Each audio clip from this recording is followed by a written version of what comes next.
My name is Louisa. I am 34 years old.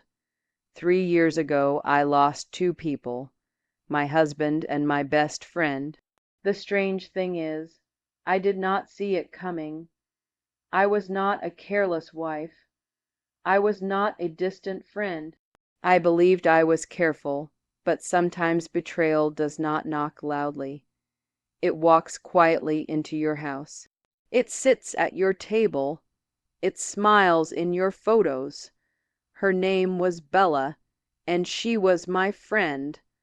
I met Bella 10 years ago. We worked in the same office. Bella was confident. She spoke easily to everyone. I was different. I was quiet. I observed people before trusting them, but with Bella it felt natural. Within months we became best friends. Bella told me about her childhood. Her parents divorced when she was young. Bella said she hated being alone. I told her about my fear of losing people.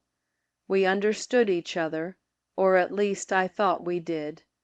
2 years later, I met Peter. Peter was not charming like other men, but he was kind. He made me feel safe. On our third date, he told me he believed marriage was forever. I remember going home that night and calling Bella. I said, "I think I met someone serious." Bella was so happy. She said, finally, she met Peter 2 weeks later. They talked easily. Bella laughed at his dry jokes. The three of us became comfortable together. But looking back now, I remember small things I ignored. When I got promoted at work, Bella smiled, but her eyes did not. Bella always asked about Peter, how much he made, where we traveled. At the time, I thought she was just interested. Now I know she was comparing. When Peter proposed to me, Bella cried more than I did. On my wedding day, she looked happy. After the wedding, life felt calm. Peter worked in finance, long hours. I continued my job. We were not rich, but we had peace. On weekends, we invited Bella over. Sometimes we cooked together. Sometimes we watched movies. Bella said she still hadn't found the right man. I noticed she stopped dating after my engagement. She said she was too busy with work.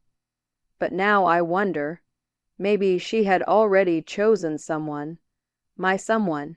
Soon Bella started coming over when I was still at work. At first it made sense. She lived nearby. Peter sometimes worked from home. I told myself she must be talking to him about work. One evening I came home earlier than usual. I felt sick and wanted to rest. When I opened the door, I heard laughter from the living room, Bella's laughter. I was surprised. I walked in. Peter and Bella were sitting on the sofa, not too close, not touching, just talking. They both looked surprised. Bella said, "Oh, you're home early, Louisa." Peter said, "How was your day, Louisa?" Everything looked normal, but something felt off. I ignored it. After that, Bella's visits increased.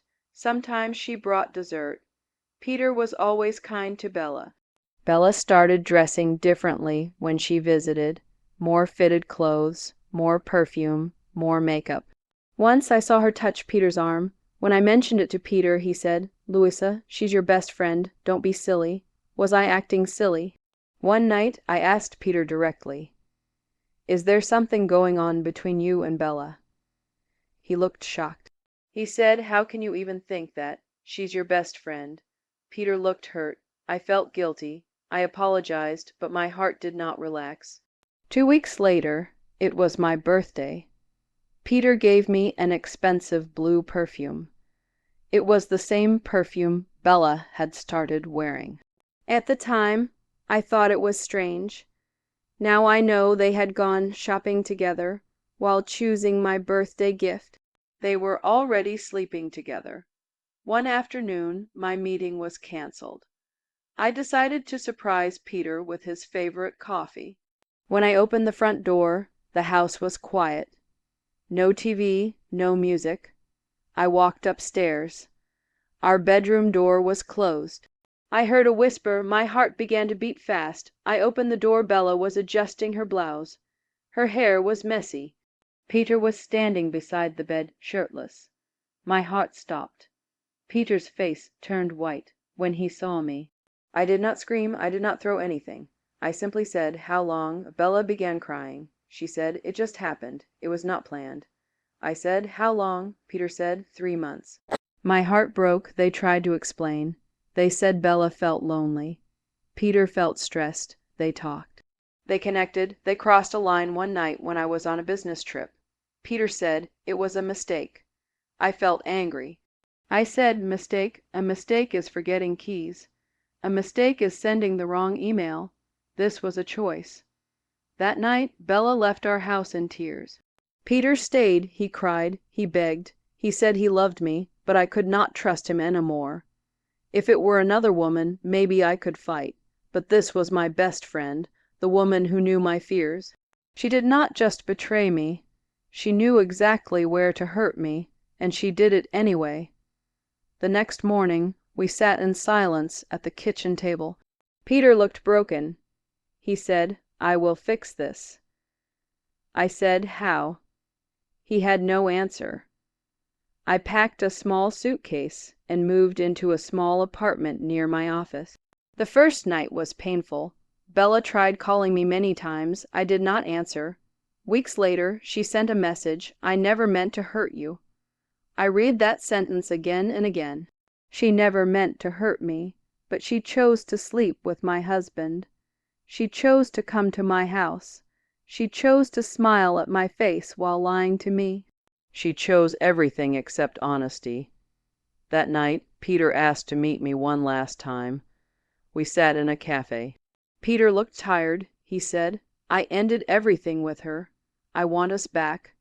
I looked at him. I said, "You did not lose me in one moment.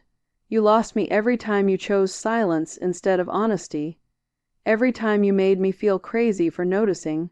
Every time you said I was silly. You lost me." Then he cried, but I did not care. The love was already gone. 2 months later, I filed for divorce. Bella moved to another city.